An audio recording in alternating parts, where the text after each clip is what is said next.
Section 25. The history of Israel is invaluable, as a typical history of an attempt to denaturize all natural values. I point to 5 facts which bear this out. Originally, and above all in the time of the monarchy, Israel maintained the right attitude of things, which is to say the natural attitude. Its Yahweh was an expression of its consciousness of power, its joy in itself, its hopes for itself. To him the Jews looked for victory and salvation, and through him they expected nature to give them whatever was necessary to their existence, above all, rain.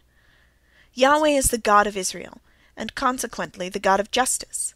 This is the logic of every race that has power in its hands and a good conscience in the use of it. In the religious ceremonial of the Jews both aspects of this self-approval stand revealed. The nation is grateful for the high destiny that has enabled it to obtain dominion. It is grateful for the benign procession of the seasons, and for the good fortune attending its herds and crops. This view of things remained an ideal for a long while, even after it had been robbed of validity by tragic blows, anarchy within, and the Assyrian without. But the people still retained, as a projection of their highest yearnings, that vision of a king who was at once a gallant warrior and an upright judge, a vision best visualized in the typical prophet, i.e. critic and satirist of the moment, Isaiah.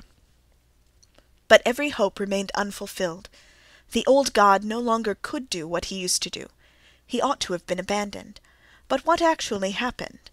Simply this: the conception of him was changed. The conception of him was denaturized. That was the price that had to be paid for keeping him. Yahweh, the God of justice, he is in accord with Israel no more. He no longer visualizes the national egoism. He is now a God only conditionally. The public notion of this God becomes merely a weapon in the hands of clerical agitators, who interpret all happiness as a reward, and all unhappiness as a punishment for obedience or disobedience to him, for sin, that most fraudulent of all imaginable interpretations, whereby a moral order of the world is set up, and the fundamental concepts, cause and effect, are stood on their heads. Once natural causation has been swept out of the world by the doctrines of reward and punishment, some sort of unnatural causation becomes necessary, and all other varieties of the denial of nature follow it.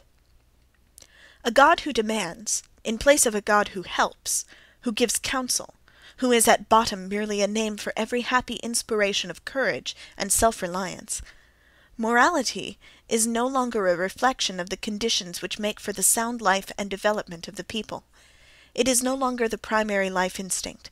Instead, it has become abstract and in opposition to life, a fundamental perversion of the fancy, an evil eye on all things. What is Jewish? What is Christian morality? Chance robbed of its innocence. Unhappiness polluted with the idea of sin, well-being represented as danger, as temptation, a physiological disorder produced by the cankerworm of conscience.